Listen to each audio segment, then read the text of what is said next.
welcome to my side of the internet. I am Kamaje Diva, and on this channel I talk about writing, books, publishing, sex and sex education. If this is your first time joining me, I really appreciate it. Please hit the subscribe button. Let's learn and grow, because I share wholesome content ranging from sex, writing and books.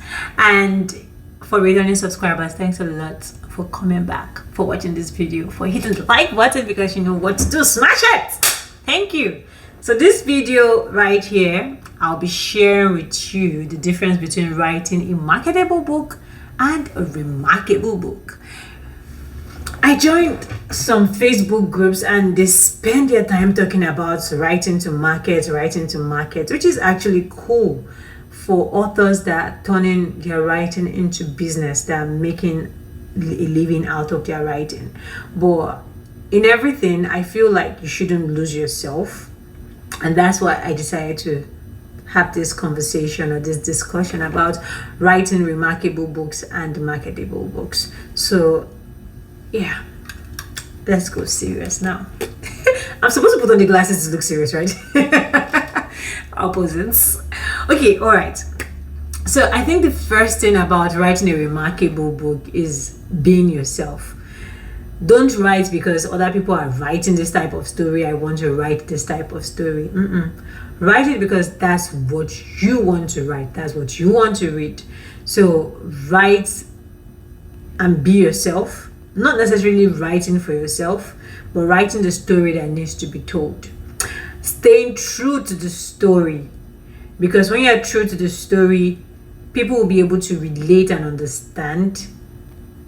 Yeah, thanks to your editor, they will edit it very well so that people can understand, because sometimes we write and we don't even know that we are not writing for ourselves but for other people. But yeah, stay true to the story while you are being yourself, and people will be able to relate and understand, and your story will stand out and be different from every other thing in the crowd. And fine, it's going to be remarkable, but at the same time it also adds to the marketing value, because this is like you've never seen before type of story. It is this way, but it's coming from a different angle. Next is you want to tell it like it is. There are some people that, you know, it's a work of fiction, I can write whatever is in my mind, but at the same time you want readers not to roll their eyes when they are reading your book, like, oh seriously. You want them to have a sense of, yeah, this is possible. It has not happened to me, I've heard of someone it happened to, or I know that it can happen, but yeah, this is possible. So tell it like it is. Don't go overboard and make it sound like something out of, I don't know, an Austin Powers movie. That's not happened yet. But yeah, just, you know, try to connect more with your characters by doing a lot of research. Don't just write because you're writing. Research is also part of writing. That's what some writers don't do, and they end up writing flat stories. So to write a remarkable story, I believe you should do a lot of research about your character, about the setting, about the motivation. Like, there are a lot of things to research on that would actually make your writing, your book, remarkable and at the same time marketable. So you don't just have like a figure-eight book you want to market, but you have a reasonable, remarkable, marketable book to put out there. Then this is what I do that makes my writing stand out, and I wish you find something that works for you as well too. But mine is to mix a bit of realism and fiction and tell it like it is. All this I just shared with you is how I write. So I try to write a remarkable book that makes people be like, oh, wow, when they're done reading. Or, how? Seriously? I want that. And not like, oh, seriously. But you want to mix reality and fiction. Like when I wrote Escape was an insta love kind of story. The characters met, and within 7 days they formed a connection, and they're getting married like 3 months later. And this is something that happened to someone I know, but I added my own tidbits into it just to, you know, give it all that thrill and excitement. And when readers read the chemistry between these two characters, they're like, what? This person really right now? This?